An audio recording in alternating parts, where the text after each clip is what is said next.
force a Batiste ban. Again, it's just the dominance of that pairing. Even though in Europe we saw a couple teams have the opportunity to go for this and not take it, it's still just such a strong pair that, especially in North America, I feel like you've now forced Gankstars' hand, so you can ban whatever you want. They're going to go ahead and take the Baron off the board. Batiste is pretty much a guarantee, and now Cloud9 would have been expecting that and can go into their next pickup. Yeah, now Cloud9 have to decide what direction they want this composition to lean towards. Obviously, the captain first pick often, unless it's something like a fortress, doesn't really give away your entire plan and your composition in general. Something like an Idris could be a good pickup though. Glaive is going to be the lock-in here, but we'll see where Gankstars go to try and fight against that. Yeah, the Glaive coming through is a pick that they've had mixed success with on the side of Cloud9. It's a 57% win rate for them on the season, and it is a pick that they have picked quite a few times, but we'll see if they can make it work this time around. It can go either lane or jungle, so it's a strong pick in the flexibility sense here, whereas now Gankstars, they're going to have to try and figure out how they're going to want to combat this. Do they expect it to be a Glaive in the lane or the jungle? Because whichever one of those two they're expecting, I feel like could heavily influence what they pick up. Yeah, there's a lot to be decided here for Gankstars, and they've got a few seconds still to decide it. Crawl will be the jungler here, locked in for Gankstars. Very aggressive, obviously, wanting to take it to Joseph this time. And we've seen Crawl is one of the junglers that Joseph himself has been exceptionally successful on. Yeah, it does mean that they could put the Glaive in the lane and run a Petal in the jungle against the Crawl. It's still a very, very strong counter. They could also try and go for a Kestrel. Although Cloud9, I feel like they're going to be a little bit averse to the Kestrel. It's one of the few heroes that they have played this season and have not won a game with. So it's going to be likely not taking that one. But Adagio coming through, maybe a little bit of a denial towards Cloud9 because we know how good Old School is with that pick. Yeah, we've seen them run it alongside a Glaive in the past as well. Kind of Gankstars running a similar composition to what you would expect to see out of Cloud9 coming into this one. This is going to be an interesting game for sure. I'm curious to see how Araki Zoro does on that Adagio. Obviously, we have seen players like Araki Zoro play things like Adagio, but nobody ever to the same level as Old School. We'll see how he's going to match up. But the Petal, final pick here, you mentioned that going into the Crawl, very strong counter. Yeah, it can. Once you get the Frostburn on the Petal, it just becomes so difficult for Crawl to get onto any of these targets because Frostburn slows them up. The seeds, if you run over a seed, you get knocked back a little bit. It just makes life extremely difficult as a Crawl trying to make any sort of plays happen. Well, let's take a look at these comps overall then, guys, because if you told me these were going to be the comps between Gankstars and Cloud9 a month ago, I wouldn't have believed you. We've got a Crawl, we've got a Petal, we've got Adagio coming in. How are we feeling this draft is shaped out, Suijay? Well, the Petal is good into the Crawl, but as long as the Crawl is able to get onto the Glaive and force some pushes and ganks, I think it'll be fine. They need to land the Crawl stun. I feel like Cloud9 has a good draft against Adagio with Catherine and Glaive and Petal. They can put him out of position. So Raki needs to watch his position, and the Lyra Bulwarks will be critical in making sure Raki doesn't get CC'd. All right, we'll see whether those Bulwarks are going to be in place here. There's a lot on the line for these two teams. Gankstars right now are against the ropes. They need these wins. And Cloud9, they're just looking for first place at this stage. They've already got their bye. They're looking to improve that. Let us know who you are supporting. Hashtag Vainglory8 on Twitter. But it's time to jump on into this game. This second game of this quarterfinal between Cloud9 and Gankstars. Incredible gameplay from Cloud9, the previous gaming scoundrel, but I want to focus on Gankstars and how this match is so important for them. A win here puts them in a significantly better place over their opponents, over Rogue and Immortals, who's sitting at the bottom of the ladder. If they lose this match, then they're going to be watching the rest of the Vainglory 8 tonight and just hoping that Rogue and Immortals do not make any ground to try and take them out of 6th spot. Let's talk about this Petal pick, because it is a pick that we've seen in terms of its presence in the VGA, grow in popularity, and I do really like it against Cruel. You do need to try and survive the early game, though, because Cruel can, with Adagio, put a lot of pressure on single targets. The Agent of Wrath combo with the Gift of Fire delivery system, as I like to call Cruel when he's paired with Adagio, can be pretty devastating to play into. So they have to play a little bit safer than you might imagine the early game here for C9, because they could get gazumped by this hard-hitting mid-game Cruel. Love it. Bringing Gazump back into the casting meta. It's a favourite of British words. Currently everyone's grouped up in the middle of the lane, and Xenotech's going to get the first chunk of damage off onto I Love Joseph. Gabe Fizzle's just hiding. There's an afterburn. They're looking for first blood. Oh, Araki's going low. Can Araki escape? He heals himself, but he can't escape. First blood to him. Xenotech smites back, and it's a 1-for-1 trade. Wow, the patience of Gabe Fizzle in the top brush there to set the trap for C9. I bet they thought he was in that lower brush, but man, he waited so long to make that work. Trade's 1-for-1, but first blood obviously going over to C9. Good for Joseph as well, because the quicker he can get towards that Frostburn, the better it is going to be for him against this Cruel Dowsey. Yeah, you can see he's stacking those crystal bits, just trying to up his effective power. Currently, Araki having the lane pushed in onto him. He's trying to poke back. A fight breaking out, though. It is going to be Xenotech just trying to charge up his passive. Joseph says no. Moves him back. He's got a trampoline forward. Oh, they're looking for the fight here. Xenotech goes in. Oh, but he just gets kited on back. Joseph taking over the jungle once more. And when Xenotech falls behind for Gankstars, it starts to get a little bit scary for their roster. It does. Now C9 are really good at punishing their advantages too. Yeah, they're going in for more. And I don't think Mac Daddy's getting out of this one alive. Nope, he's dead. It's disastrous for Gankstars here. This is the result that they couldn't afford. Xenotech able to secure at least one of his camps as Araki's boots forward to try and get some damage off. Gabe Fizzle maybe at Fret. Gonna pop that Merciless Pursuit. He's burning, but he survives. Oh my goodness, Cloud9 just at an inch's length able to escape that with a huge advantage. Yeah, and Araki losing a bit of farm in lane for it too, is still ahead of Old School regardless though, so that's not bad. Araki managing to maintain that CS lead. And again, we didn't really talk about it, but there are two people in North American history, I think, that are really known for their Adagio lane. One is facing on the other side of Araki, and one of them is Araki. So these two guys, Old School and Araki, are kind of known for their Adagio lane play, especially Araki is a really Old School Adagio lane player as well. So if there's two people in North America that I would trust to take Adagio lane and pilot it to success, it would be Iraqi Zoro and Old School, so we'll have to see how Iraqi does against arguably one of the best Adagio lanes that I think Vainglory has ever seen. Oh, for sure.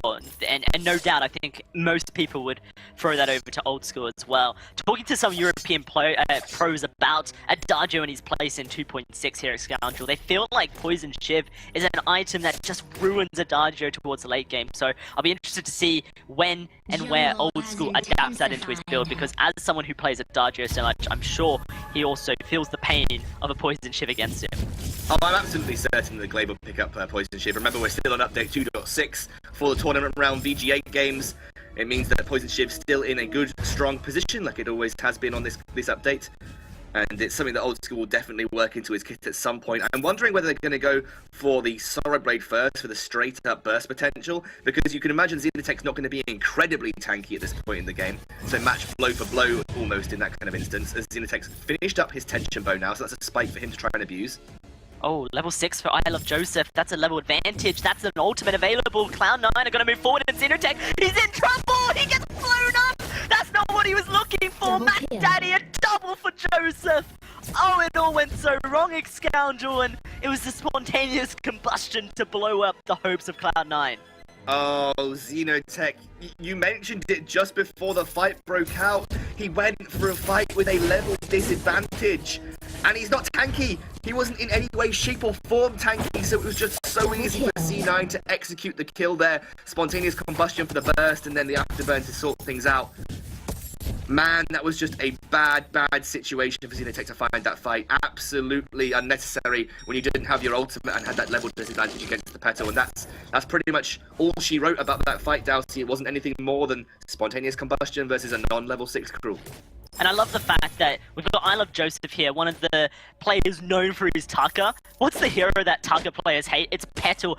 And I Love Joseph is piloting this hero to a expertise level, 5-0-0.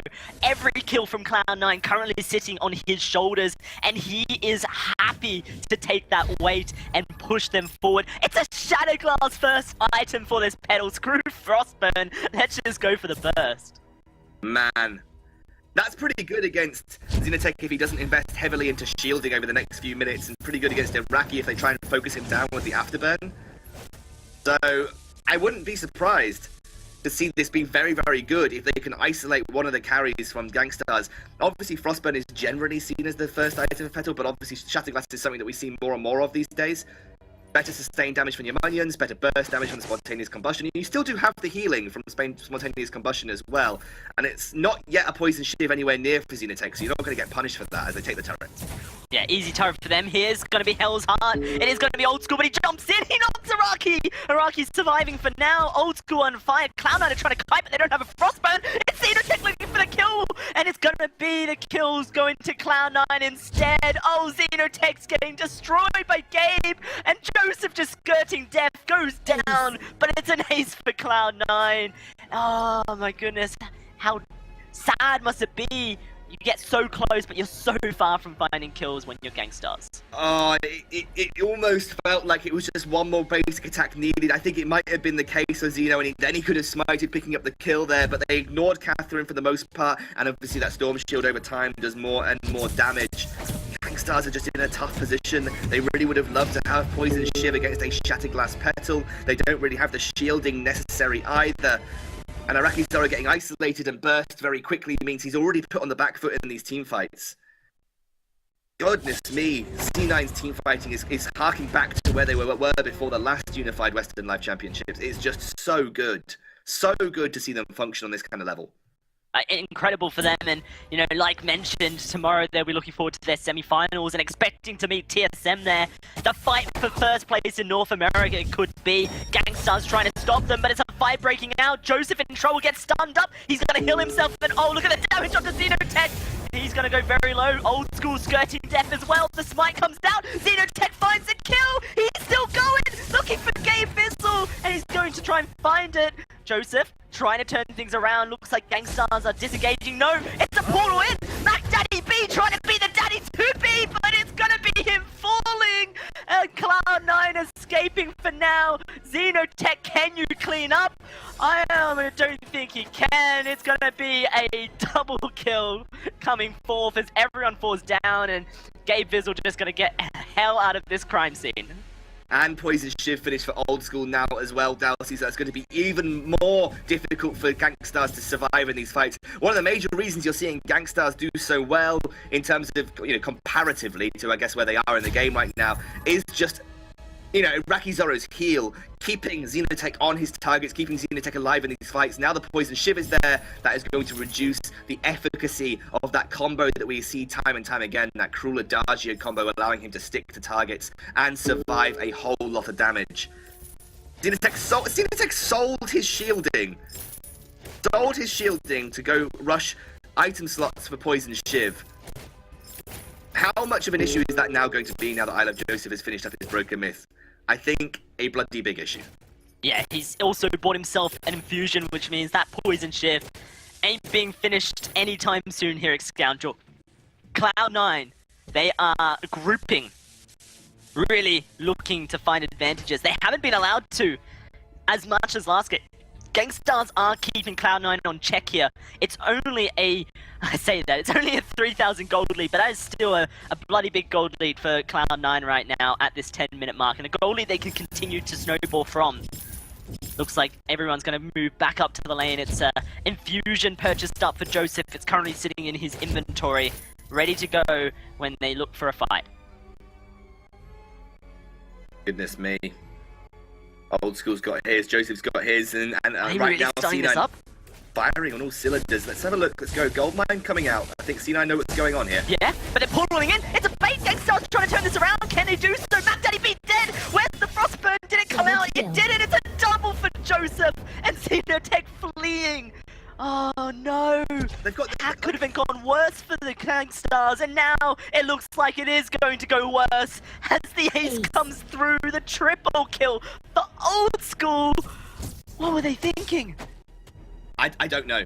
I'm almost dumbfounded right now, Dalsy, because you've got no shielding on Xeno, and Cruel is not a tanky guy. Cruel sustains. That's what's so good about Cruel. In fights when you have a Cruel, so much of his kit is supposed to be a sustained damage kit, where he reduces damage instead of tanks damage.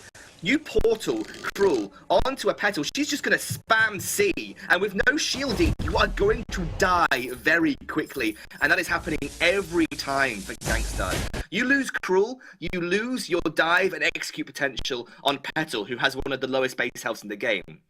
So if you can snowball against a Petal with Cruel, it's really good, because you can very, very easily punish her in the mid game. It's so easy to chunk the Petal down.